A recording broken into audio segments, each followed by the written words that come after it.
सर्वप्रथम सर्व स्वामी भक्तांचे पुन्हा एकदा खूप खूप मनापासून स्वागत आहे। स्वामी भक्तांनो, आज जो कोणी भक्त हा अनुभव ऐकणार आहे त्याला खरी स्वामी सेवा ही कळणार आहे आणि स्वामी महाराज आपल्या भक्तांची परीक्षा कसे बघतात आणि आपण जर त्या परीक्षेत असफल झालो तर पुढे काय होतं हे देखील आपल्याला या अनुभवातून कळणार आहे। त्यामुळे हा अनुभव स्किप न करता प्रत्येक स्वामी भक्तांनी अगदी शेवटपर्यंत बघावा। चला तर मग वेळ न लावता आपण या ताईंच्या शब्दात अनुभवाला सुरुवात करूया। ताई म्हणतात, सर्वप्रथम सर्वांना श्री स्वामी समर्थ महाराजांच्या चरणी त्रिवार वंदन। स्वामी भक्तांनो, मी पुणे जिल्ह्यातील रहिवासी आहे। आज मी माझ्या आयुष्यातील सर्वात मोठा स्वामींचा साक्षात्कार अनुभव तुम्हाला सांगणार आहे।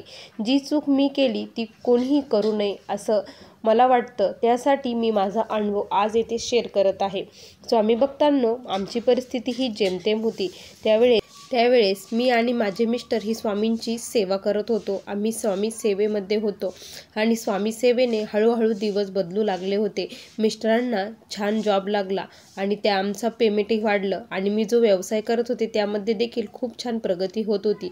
त्यामुळे कधी श्रीमंती आली हे आम्हाला देखील कळालं नाही, पण श्रीमंती आली आणि कामाचा व्याप वाढला। त्यामुळे स्वामींचा विसर कधी पडला हे कळालंच नाही। मला एकच मुलगी होती, आम्ही दुसरं अपत्य होऊ दिलं नाही, एकच मुलगी ठेवली। माझे मिस्टर म्हणायचे, मुलगा काय आणि मुलगी काय, एक आहे ना त्यातच आपण समाधानी राहायचं, कारण इतरांना हे देखील नाही, ज्याला हे नाही ते म्हणतं की मला एकतरी मुलगी तरी पाहिजे, आपल्याला आहे तर आपण त्याच्यात समाधानी राहूया, असं त्यांचं म्हणणं होतं। त्यामुळे आम्ही दुसरं काही होऊ दिलं नाही आणि आता जवळपास 5-6 वर्ष झाले असेल आमची पूर्णपणे स्वामी सेवा बंद होती। घरात स्वामी होते पण मला कधी वेळ मिळतच नसायचा। मी सेवा नाही, काहीच नाही आणि स्वामींची पूजा वगैरे नाही। घरात जे देव मंदिर होतं त्याची देखील पूजा करायला वेळ नव्हता। मी पूर्णपणे पैशाच्या मागे लागली होती। आम्ही फक्त पैसे कमवायच्या मागं लागलो होतो आणि इतका बळकट पैसा आमच्याकडे आला होता, पूर्ण विसर पडला। आणि ज्या माझ्या सोबती सेवेकरी होत्या त्या मात्र स्वामींच्या सेवेमध्ये होत्या। त्यांचे मला कॉल यायचे की आज इथे ही सेवा आहे, तू येतीस का? तर मी स्पष्टपणे त्यांना नाही म्हणायचे। असंच त्या म्हणायच्या की आपल्याला दिंडोरीला नाईट सेवेसाठी जायचं आहे, येतीस का? मला कॉल आला तर मी म्हटलं नाही, कामाचा व्याप खूप आहे, मी नाही येऊ शकत असं म्हटली। आता मला स्वामींनी पूर्ण विसर पाडला होता त्यांचा, पूर्णपणे मी विसरून गेली होती स्वामींना।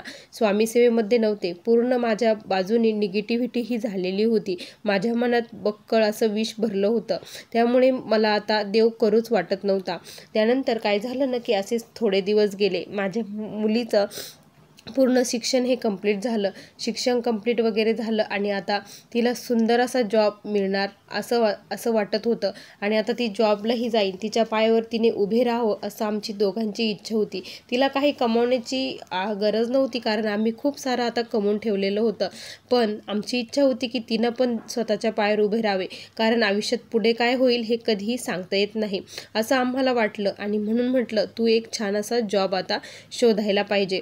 म्हणून आम्ही तिला अमेरिकेला पाठवायचं ठरवलं। अमेरिकेला गेल्यानंतर ती अमेरिकेला गेली, तिथे तिला छान जॉबही लागला, सर्व काही व्यवस्थित चालू होतं। त्याच वेळेस काय झालं ना की अचानक तिचं जे हे होतं, ती इकडं याच्यामध्ये इंडियामध्ये येणार होती। इंडियाला येण्यासाठी ती निघाली आणि ती निघाल्यानंतर काय झालं की अचानक तिला म्हणजे कुणीतरी किडनॅप केलं। मग तिथे कुठे केलं, काय केलं काहीच माहीत नव्हतं। आणि त्यानंतर आम्ही सर्वजण वाट बघत होतो की ती तर म्हटली होती येणार होतं आणि मध्येच काय झालं। त्यानंतर मग कुठे काय करावं, 3 दिवस झाले ती बेपत्ता होती, कुठेच तिचा शोध लागत नव्हता। पोलीस कंप्लेंट केली, सर्व काही केलं, सर्व काही गमावल्यासारखं आम्हाला वाटत होतं। आता कुणाचाच आधार राहिला नव्हता, काय करावं काही कळत नव्हतं। त्यावेळेस स्वामींची आठवण झाली आणि जी माझी मैत्रीण होती ती मला म्हटली होती की आपल्याला नाईट सेवेला जायचं। ती घटना फक्त 8 दिवसच झाले असेल, ती होऊन गेलेली होती। मी माझ्या मैत्रिणीला फोन केला आणि तिला तिच्या रडक्या आवाजात तिच्यासोबत बोलू लागली की अगं, माझ्या मुलीचा 3 दिवस झाले पत्ता नाही, ती येण्यासाठी निघली होती पण ती आलीच नाही, काय करावं काही कळेना। चल ना, आपण माझ्यासोबत तू दिंडोरीला येते का? आपण गुरुमाऊलींना विचारूया नेमकी काय आहे ते, ती आहे की नाही, काय झालं आहे ते आपल्याला पूर्णपणे सांगतील असं मी तिला म्हटली। आणि मग मी तिथे गेली ती म्हटले ठीक आहे आपण जाऊया. मग ती माझ्यासोबत आली आणि आम्ही दिंडोरी येथे गेलो. दिंडोरीला गेल्यानंतर वार होता बुधवारी आम्ही तिथे नाईट सेवा केली आणि सकाळीच मी आणि माझी मैत्रीण तिथे उभे राहिलो. मी खूप रडत होती. माऊली आले आणि माऊलींनी काय केलं, मग तिथे सेवेकरांना आम्ही सांगितलं की आमचा प्रश्न खूप मोठा आहे, आम्हाला माऊलींना भेटायचं आहे, तुम्ही काहीतरी करा ना. त्यावेळेस ते म्हटले की नाही, तुम्ही असं भेटू शकत नाही. त्यावेळेस काय झालं ना की मग आम्ही तिथे गेलो. तिथे गेल्यानंतर मग माऊलींना विचारलं की म्हटलं की माऊली, माझी मुलगी 3 दिवस झाले बेपत्ता आहे आणि आज तिची कशी आहे ती फक्त मला सांगा, ती व्यवस्थित आहे का नाही आणि कुठे आहे हे कळवा.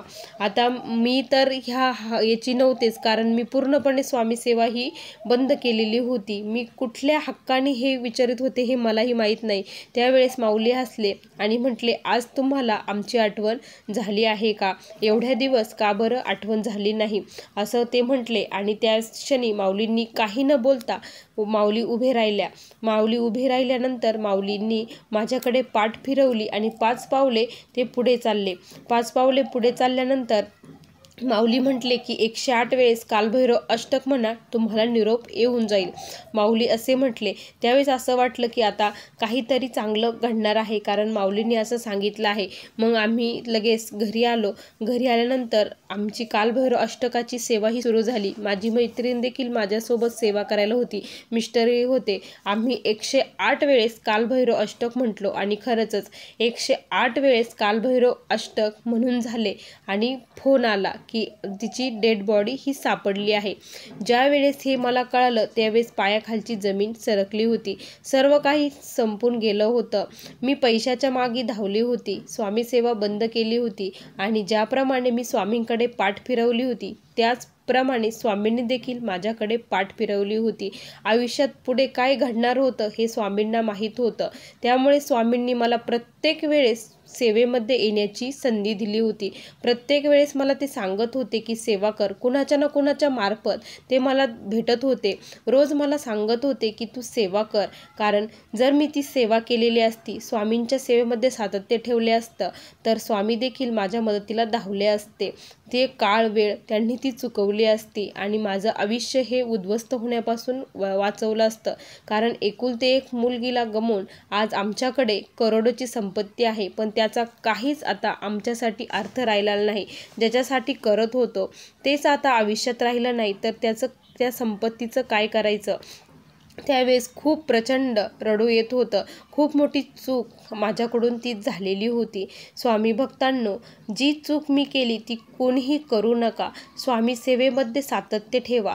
आणि एक आहे, मी आणखी एक चूक केली की मी जेव्हा स्वामींची सेवा करत होते तेव्हा स्वामींकडे खूप मोठी लिस्ट माझी असायची की मला हे द्या, ते द्या, असं करा, तसं करा. जणू काय मी सेवा करते म्हणजे स्वामींवरती खूप मोठा उपकार करते अशी माझी त्यावेळेस भावना होती. पण माझं जे मी सेवा करायची, माझं मनाजीराव हे जाग्यावर नसायचे. तरी देखील स्वामींनी मला खूप काही दिलं होतं, कारण स्वामींना माहीत होतं की ही माझ्या परीक्षेमध्ये असफल ठरणार आहे म्हणून. कारण श्रद्धाभाव, विश्वास माझा काही स्वामींवरती राहिला नव्हता. जी चूक मी केली स्वामी भक्तांनो, ती चूक तुम्ही करू नका. अंतकरणापासून तन मन धनाने फक्त स्वामींची अंतकरणापासून सेवा करत राहा. फळाची अपेक्षा अजिबात ठेवू नका. स्वामींकडे कुठलीही लिस्ट देऊ नका. स्वामींना काहीच सांगू नका. स्वामी तुम्ही सेवा करताय म्हणजे अजिबात स्वामींवरती उपकार करत नाही. तुम्ही 3 अध्याय 11 माळी जप करता ते तुमच्या स्वतःसाठी करता. तुम्ही स्वामींसाठी काही करता का? स्वामींना जे आवडतं, जे भूषणावं आहे ते एकदा करून बघा, म्हणजे खरी मन शांती मिळेल. जेव्हापासून माझ्यासोबत हे घडलं तेव्हापासून आज जे काही आहे मी, ते फक्त स्वामींसाठीच माझा वेळ आहे. आज मी सर्व काही सोडून दिलं आहे. सर्व कामधंदा सर्व सोडून दिलं. आता मी फक्त स्वामी सेवा करते, स्वामी कार्य करते. गुरु माऊलींची जे स्वप्न आहे, घर तिथे स्वामी आणि गाव तिथे केंद्र, त्या उक्तीसाठी मी तडफडत आहे आणि ग्राम अभियानामध्ये मी भाग घेत आहे. प्रत्येक जो कोणी दुःखित पीडित आहे त्यापर्यंत स्वामी महाराजांना पोचण्याचं पोस्टमनची भूमिका मी बजावत आहे. आज गुरूंचा आशीर्वाद आहे म्हणून आज आम्ही आहे. आता स्वामी आमच्या जीवनात आहे म्हणून आम्ही व्यवस्थित आहोत, नाहीतर लेकरू गेल्यानंतर आमची जगण्याची पूर्णपणे आशा संपली होती. पण आता जे काही जगायचं आहे ते फक्त स्वामींसाठी जगायचं आहे. जे करायचं फक्त ते स्वामींसाठी, आपल्यासाठी आता काहीच करायचं नाही. आता या माझ्या अनुभवाने खूप मला शिकायला मिळालं आहे. स्वामी भक्तांनो, ज्या ज्या चुका मी केल्या त्या तुम्ही कोणीही करू नका, हीच तुमच्या चरणी प्रार्थना आहे. माझं कळकळून तुम्हाला ही विनंती आहे, सांगणं आहे, म्हणून मी तुमच्यासोबत माझा हा अनुभव शेअर केला आहे. असा माझा आलेला हा अनुभव होता. श्री स्वामी समर्थ. बघा स्वामी भक्तांनो, किती सुंदर अनुभव आहे.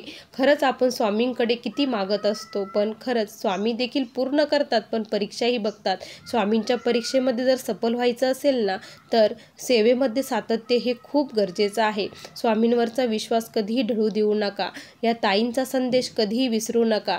स्वामी भक्तांनो, तुम्हाला या ताईंचा अनुभव कसा वाटला नक्की कमेंटमध्ये कळवा. पुन्हा भेटूया अशा सुंदर अनुभवासोबत. तोपर्यंत सर्वांना श्री स्वामी समर्थ. जय जय स्वामी समर्थ. श्री गुरुदेव दत्त.